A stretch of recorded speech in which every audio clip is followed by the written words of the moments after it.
Hello friends, welcome back. Today I'm showing you how to make this cheesy sheet pan asparagus. This is a very delicious way to make asparagus. It's so good, very easy to make and perfect for Christmas.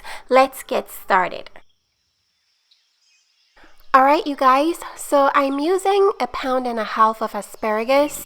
I already went ahead and washed these very well. I'm going to trim off the ends.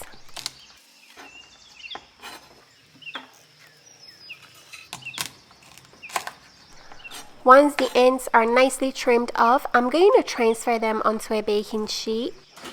Next, we're going to drizzle the asparagus with about 3 tablespoons of olive oil. I went ahead and minced 4 cloves of garlic. I'm going to sprinkle them onto my asparagus. Then I'm going to season with some salt and pepper to taste.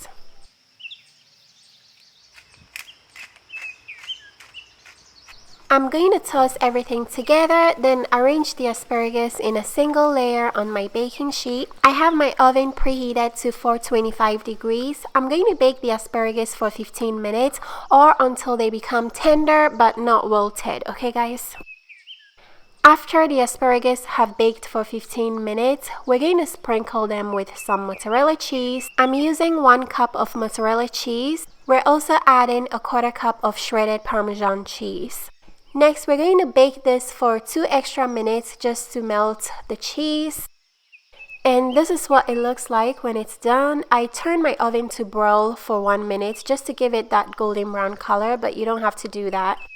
This is such a delicious way to make asparagus. It's so good, really flavorful, and perfect for Christmas. If you guys would like to make this, check the description box. I have all the ingredients and measurements there.